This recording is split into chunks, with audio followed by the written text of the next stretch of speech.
The online piano and the online violin tutor. Today's a quick video on troubleshooting why people keep hitting other strings whilst they're playing, and perhaps while you're getting a lot of scratch on the violin. Now, I've come up with 7 possible reasons of why you might be hitting other strings and you might be making it sound a little bit scratchy on the violin. So I thought I would put hitting strings and being scratchy all in the same video rather than making sort of 2 separate videos, otherwise it wouldn't sort of be worth doing that. So and they sort of go hand in hand together as well. So in absolutely no particular order, but I think probably the #1 reason, so the first reason basically why you're hitting other strings and why it is scratchy is simply because of your arm angle.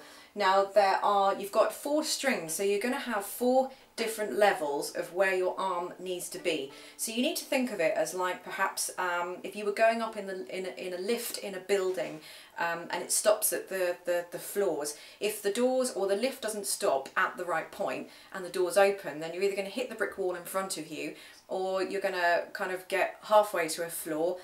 So you'll have the floor visible to get out halfway, and the bottom half of where the doors have opened, you'll get sort of the brick wall again. So if the lift doesn't stop at the right place, then you won't be able to get out of the lift. So imagine your arm as sort of having to stop at the right place. So you need to get the angle. So for example, the angle of the E string for my arm is here, and it will be different for everybody. I don't want to angle it too far down, otherwise I'm sort of going to hit the side of the violin there.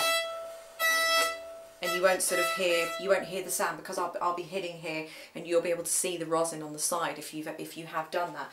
So you need to get the angle so much so that if it doesn't want to be too far down that you hit the side of the violin, or too far up that you start to hit the A string. So you need to find the angle for that. The same with the A string, it needs to be so precise that I'm not too far down that I hit the E string, or too high up that I hit the D string. So for me it's going to be here.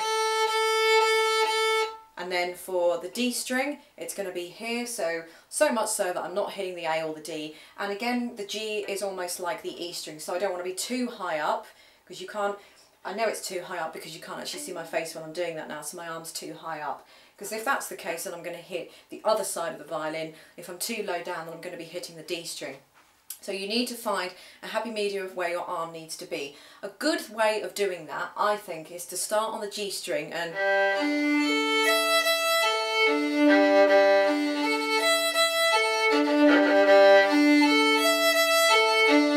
is just to play them all in kind of like a rainbow, if you like. So your arm is going down and up, but almost as if I'm pulling the bow and I'm stopping. So I have got to, when I'm doing, if you start from the G string, go to the A string. If you start at the G string and pull the bow down, when you get to the E string, you're going the other way, E string to G string, then the bow goes up.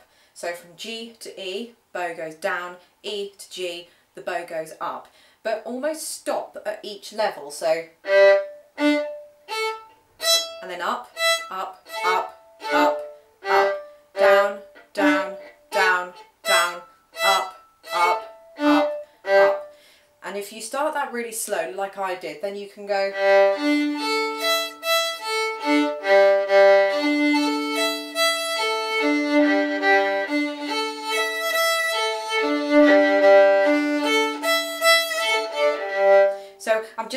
I'm sorry for the sound there, I'm just trying to level my arm out so that you can see that my arm is actually stopping at certain angles. And when I am playing normally, my bow arm is at those specific angles. It just doesn't look so rigid, or it just doesn't look like I am, because I'm sort of, everything's going so quickly, and as soon as I'm onto the A string, I'm back onto the D string again. But I am still at those levels, and this is the fundamentals, this is your basics, this is the foundation of why you're hitting the other strings. So really, the #1 reason why you hit other strings is because you haven't got the angle of the arm right. So that little exercise is a good thing to practice. If you can make it nice and even as well, G, D, A, E, E, A, D, G, G, D, A, E, E, A, D, G. So you're going 1, 2, 3, 4, 1, 2, 3, 4. If you can make it even, that will help you with the, and what you don't want to go, because that's not going to be doing anything for you. Just, anybody can do that. that. You have to make it even.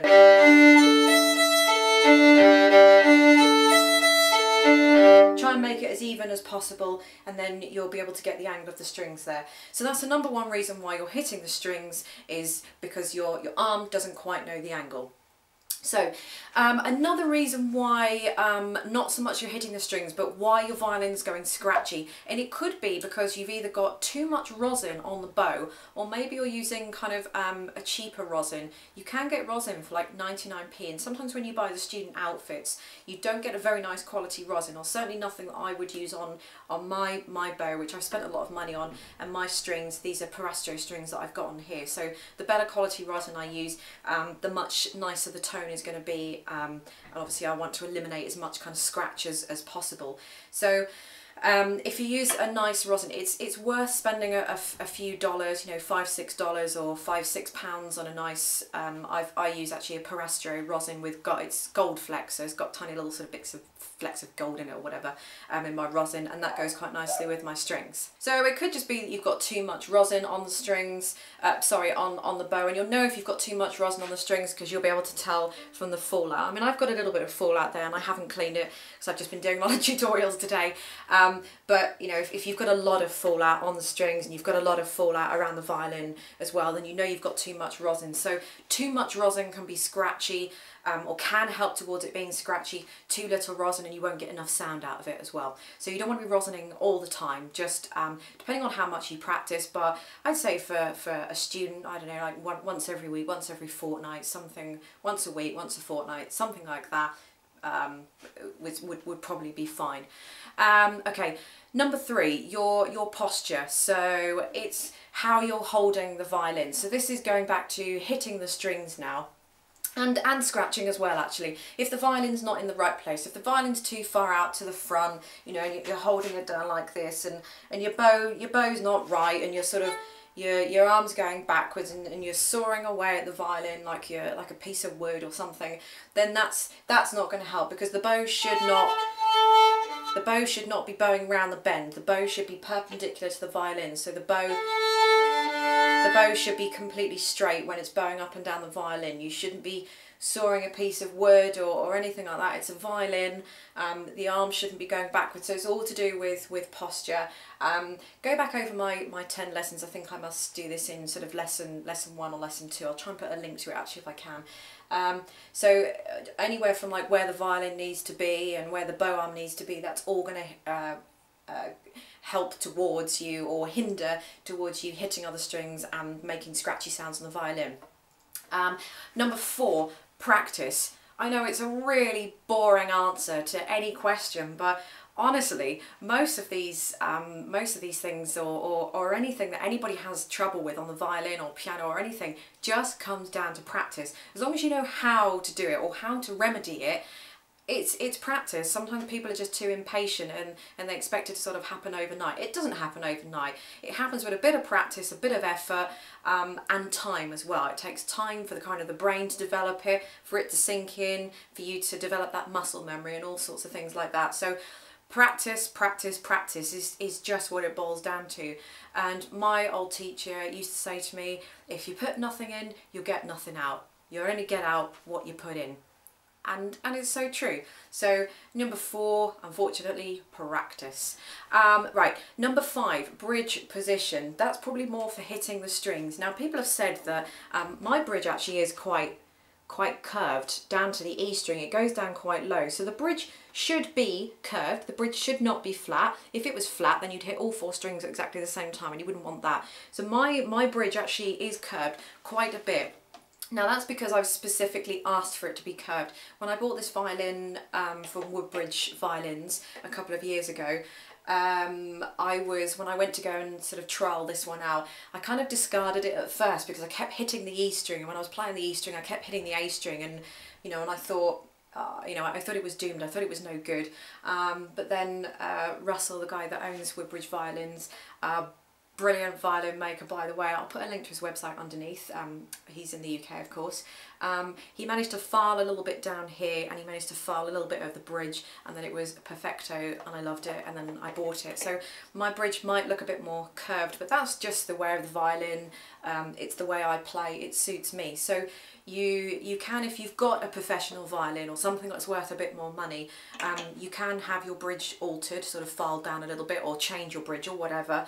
If you've got a student quality violin, there's no harm in actually getting another bridge for it. You can spend a few quid extra on getting quite a nice bridge and see if that makes all the difference for it. If you get something a bit decent, it could help. So you could try that option. If you've worked out, or especially if you've tried to work out all the levels of your arm and it's still not happening, the bridge could very well be to blame. That's probably the second most common reason why you hit other strings, for example.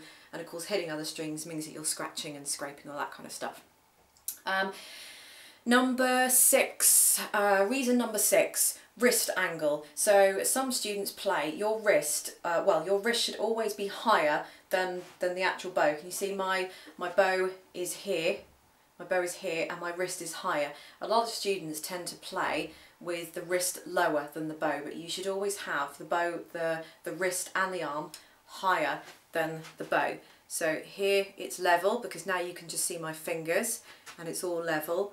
But if I extend my fingers and lift it up, then this is where it should be. Almost like a swan neck, maybe. So if your wrist is in, if you're playing really flat, if you're playing with your wrist at the same level as the frog, for example, the frog is this little, the black bit here, the frog is this bit here, the little black end of the bow there. So if your wrist is level with that, then I can't actually play like that because I've spent so many years trying not to play like that. Then that could be another reason why you're hitting the strings, and therefore if you're doing that, your bow angle's not right. So I apologise I can't demonstrate for you because I've spent so many years trying not to play that way. It makes it very difficult to actually play that way. So if your wrist is flat, it should be up. So if you extend your fingers out, then your wrist and your forearm will be higher than your bow, and that's where you should be.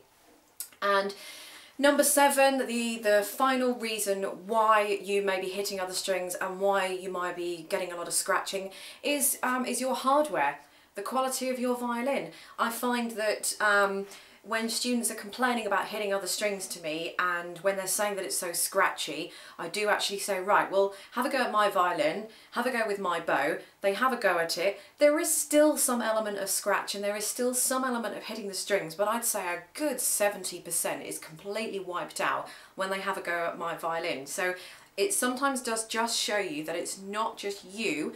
Part of it will be you if you're a beginner, of course, because everybody goes through that stage of learning a new instrument, especially violin being so complex. But a lot of it is to do with the actual quality of the violin as well. I know a violin looks, on the outset, it looks exactly the same, and you know, what difference does a bow make? Well, trust me, a good quality violin does make an awful lot of difference in the sound and just the way it's set up. This has been set up professionally by Russell at Woodbridge Violins. You know, so he knows what he's doing. He's tweaked it all. He's set it right. You know, the bridge is in the right place. The bridge suits the strings, which suit the fingerboard, which suit the tailpick, all that kind of stuff, and the pegs and bloody bloody blah, all that kind of good stuff. So a lot of it is to do with the actual outfit, so or the hardware that you're playing with. So I'm not saying that you should go out and spend thousands or hundreds on a violin and all your troubles are going to go away, because it won't. But it might help to kind of eliminate some of those things. So it always helps. That's why that you don't want to spend so little money on a very cheap student quality violin, because then you will get a lot more scratch and scrape than necessary, and half of it might not be you, half of it might just be down to the violin. So please just don't go out and spend thousands on the violin just on what I've just said there. I'm just kind of giving you reason number 7 why you might be hitting the strings or making it sound scratchy. So I hope that's answered a few questions for you, and I hope that's helped some of you. I've had this question a lot, so I thought, just to save time commenting underneath every video, that I would actually just make a video specifically for 7 reasons why you might be hitting the strings or making it sound scratchy. So I hope that's helped. Please subscribe to my channel if you like my videos, and don't forget to check out my other videos, and I'll catch you all next time.